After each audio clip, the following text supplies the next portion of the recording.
They told us to surrender in 48 hours. I say to you tonight, we will stand for 48 years if we must. We are Burkina Faso. We are not for sale.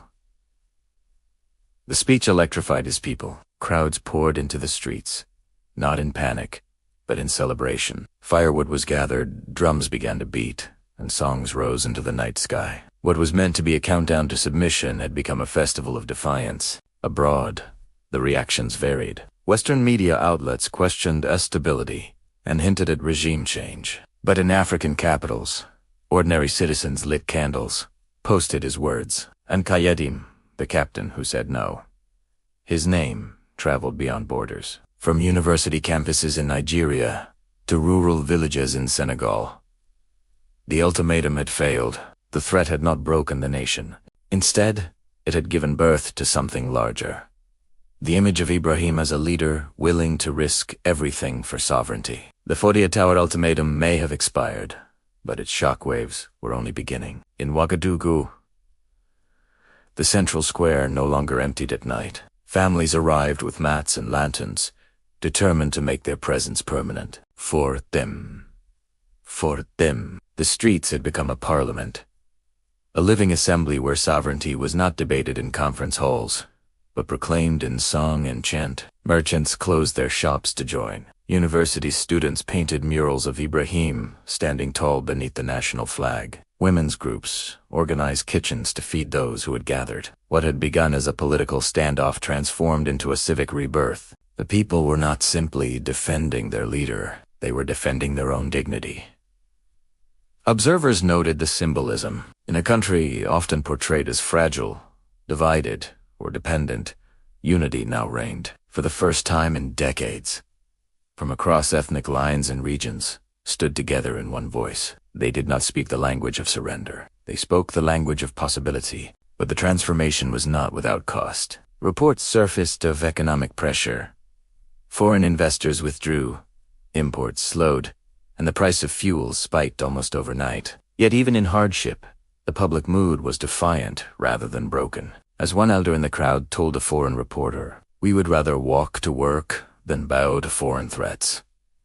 International human rights organizations took notice. Statements flowed in, some praising the resilience of the people, others warning of repression, but the reality on the ground was undeniable.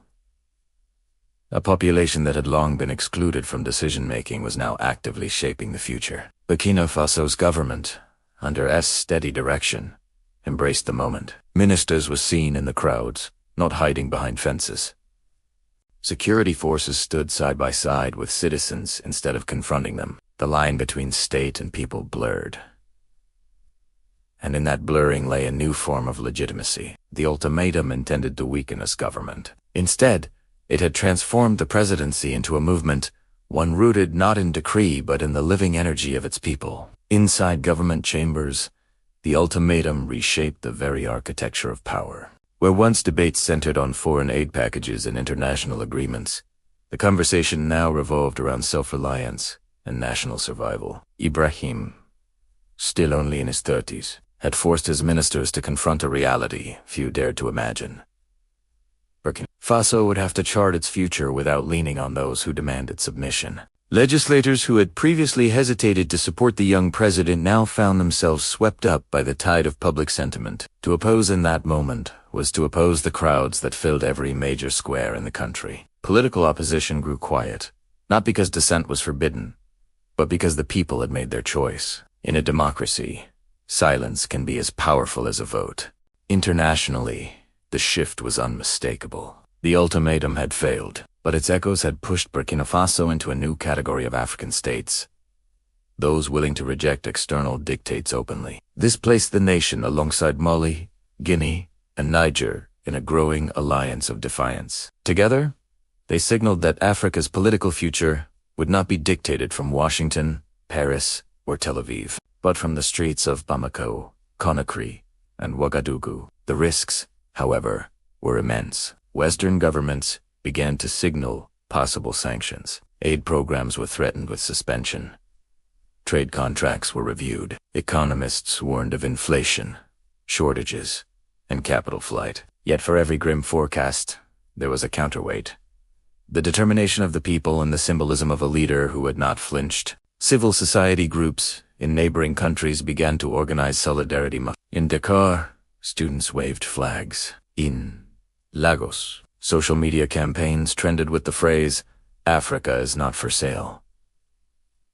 What started as a confrontation between one leader and one foreign power had grown into a continental declaration. The ultimatum had been intended to isolate. Instead, it had woven him into a larger fabric, a movement of African political awakening. For the first time in decades, the continent's leaders and its people seemed to be speaking in unison. In Washington, the midnight phone call in Ouagadougou was never officially acknowledged. Yet behind closed doors, officials from the State Department, the Pentagon, and the National Security Council held a flurry of briefings. The language was restrained, but the concern was real. Burkina Faso had rarely figured prominently in American policy discussions. It was a landlocked country, poor in resources compared to Nigeria or South Africa, and long considered peripheral to U.S. strategic interests. But now, under the leadership of Ibrahim, this small nation had become a lightning rod. His refusal to bow to foreign pressure, and his ability to rally his people,